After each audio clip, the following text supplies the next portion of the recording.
بسم اللہ الرحمن الرحیم۔ السلام علیکم۔ ظفر شاہ اسٹوڈیو کے معزز ناظرین کرام، خوش آمدید۔ جنگ بدر میں مسلمانوں سے عبرتناک شکست کے بعد مشرکین مکہ انتقام کی آگ میں سلگتے رہے اور روز اول ہی سے اپنی ہزیمت کا بدلہ لینے کے لیے جنگ کی تیاریوں میں مصروف ہو گئے۔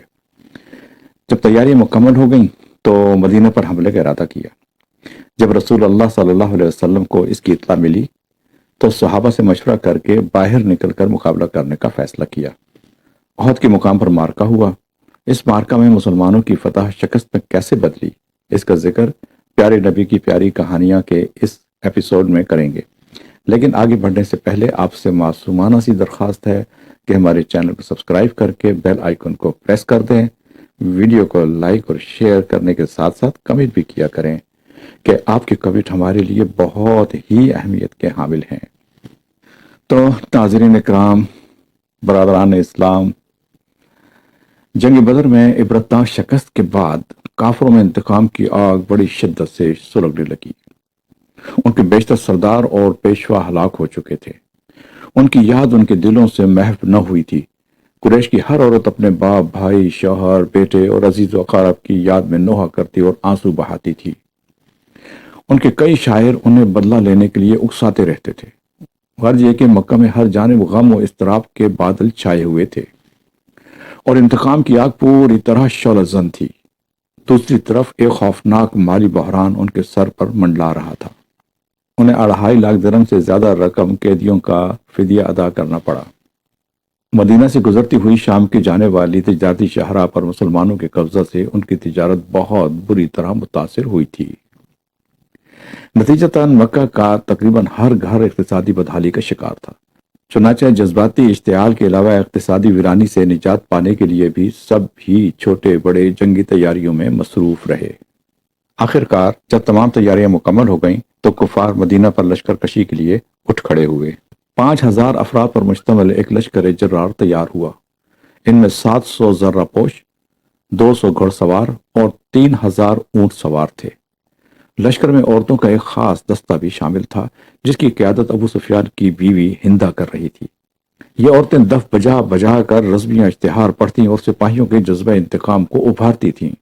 ہند یہ اشعار پڑھ رہی تھی: ہم آسمانی ستاروں کی بیٹیاں ہیں، ہم قالینوں پہ چلا کرتی ہیں، اگر تم آگے بڑھ کے لڑو گے تو ہم تم سے گلے ملیں گی، اور اگر پیچھے ہٹو گے تو ہم تم سے روٹھے رہیں گے۔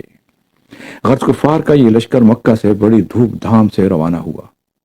راستہ میں جب یہ لوگ ابوا کے مقام پر حضور صلی اللہ علیہ وسلم کی والدہ ماجدہ حضرت آمنہ کی قبر کے پاس سے گزرے تو بعض مشتعل فوجیوں نے قبر کی توڑ پھوڑ اور بے حرمتی کرنا چاہی، مگر کفار کے سنجیدہ مزاج سرداروں نے اس ناشائستہ حرکت کی اجازت نہ دی۔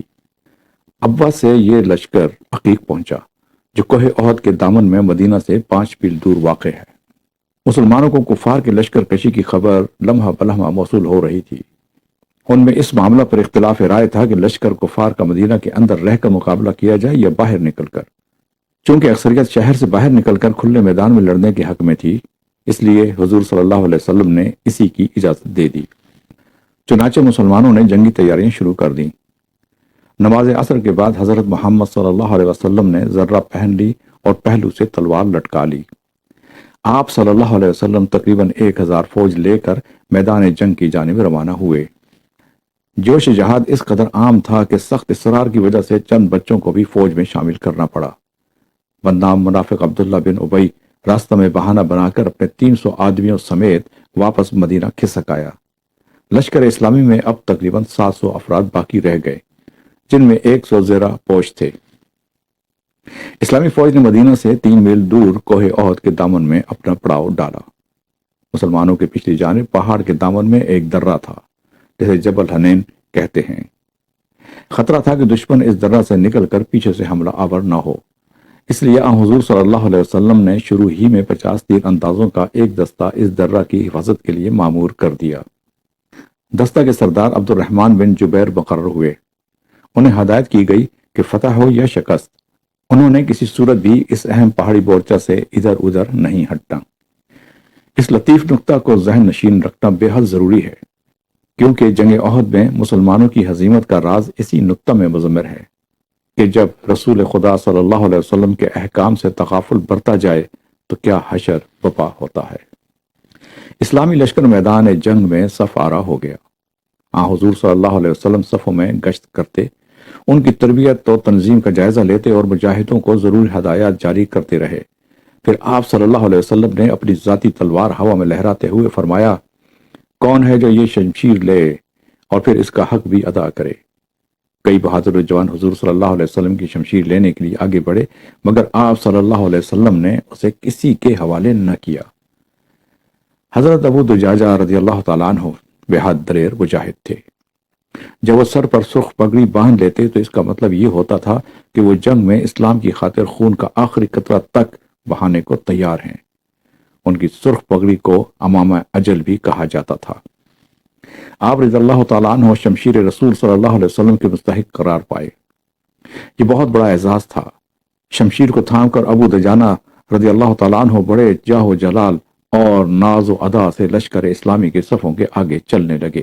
ان کی یہ بانکی چال دیکھ کر حضور صلی اللہ علیہ وسلم نے فرمایا، یہ وہ چال ہے جسے خدا اس موقع کے سوا کسی اور مرحلہ پر پسند نہیں کرتا۔ کچھ دیر بعد دونوں فوجیں آمنے سامنے ڈٹ گئیں۔ ایک مغرور فوج جو تعداد میں کہیں زیادہ تھی، محض جذبہ انتقام کی تسکین کی خاطر لڑ رہی تھی۔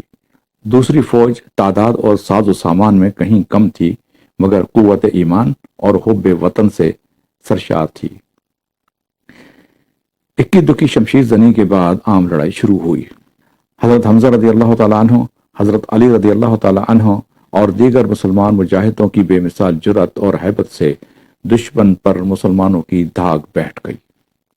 اسی طرح حضرت ابو دجانہ رضی اللہ تعالیٰ عنہ شمشیر رسول صلی اللہ علیہ وسلم لہراتے دشمن کی صفوں کو چیرتے اور انہیں ڈھیر کرتے ہوئے ہر جانب بجلی کی مانند کونتے چلے جا رہے تھے۔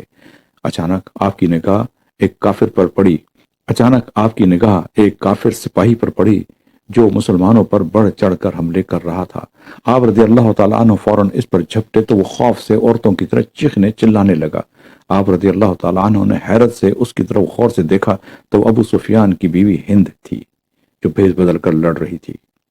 ابو دجانہ رضی اللہ تعالیٰ عنہ نے یہ کہہ کر اس سے منہ پھیر لیا کہ شمشیر رسول صلی اللہ علیہ وسلم کو عورت کے خون میں رنگنا مناسب نہیں۔ اگرچہ لشکر اسلامی تعداد اور سامان میں بہت کم تھی، تاہم اس کے بہادر سپاہی اس بے جگری سے لڑے کہ حملہ آور قریش کے دانت کھٹے ہو گئے۔ مسلمانوں کی شجاعت اور تیغ زنی سے لشکر کفار میں خوف و ہراس پھیل گیا۔ ان کے سردار یکے بعد دیگرے ہلاک ہوتے گئے۔ آخر کار بدحواسی اور ہزیمت سے ان کے پاؤں اکھڑ گئے۔ ان کو جنگ پر ابھارنے والی عورتیں بھی نرغے میں آ گئیں۔ برکت و سعادت کے لیے وہ اپنا ایک بت بھی میدان جنگ میں اپنے ساتھ لائے تھے۔ انتشار اور سراسیمگی کے ماحول میں وہ بت بھی منہ کے بل زمین پر گر پڑا۔ انتہائی اضطراب اور بدحواسی کے عالم میں کفار مکہ اپنے بت کو مسلتے ہوئے میدان جنگ سے بھاگنا شروع ہوئے۔ جنگ احد میں مسلمانوں کو فتح نصیب ہوئی۔ کفار مکہ کے عظیم لشکر نے اپنے سے کہیں چھوٹے اور بے سر و سامان فوج کے ہاتھوں بہت بری شکست کھائی۔ مسلمانوں نے بھاگتے ہوئے کفار کا کافی دور تک پیچھا کیا اور پھر وہ دفعتاً مال غنیمت جمع کرنے میں مصروف ہو گئے۔ تیر اندازوں کے اس دستہ نے جو حضور صلی اللہ علیہ وسلم کی ہدایت کی تعمیل میں گھاٹی کے درہ کی حفاظت پر معمور تھا، جب فاتح مسلمانوں کو مال غنیمت پر لپکتے دیکھا تو وہ بھی اس میں شامل ہو گئے اور وہ اپنا اہم مورچہ چھوڑ چھاڑ کر لوٹ مار میں شریک ہونے کی تیاری کرنے لگے۔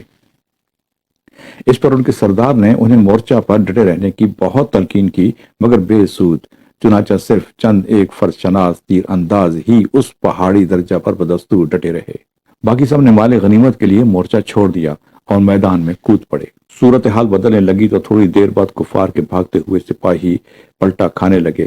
اسی دوران خالد بن ولید جو ابھی مسلمان نہیں ہوئے تھے کی سرکردگی میں کفار کا ایک تازہ دم دستہ ادھر آ نکلا۔ پہاڑی مورچہ کو کمزور پا کر یہ دستہ اس سمت سے مسلمانوں پر حملہ آور ہوا۔ خالد نے آگے بڑھ کر زور سے نعرہ لگایا۔ کفار کی شکست خوردہ فوج میں گویا پھر سے جان پڑ گئی اور ان کے بھگوڑے سپاہی میدان جنگ میں لوٹنے لگے اور یوں لڑائی کا بازار پھر گرم ہو گیا۔ درہ پر موجود 10 تیر انداز کفار کے ریلے کو روکنے میں ناکام رہے اور ایک ایک کر کے شہید ہو گئے۔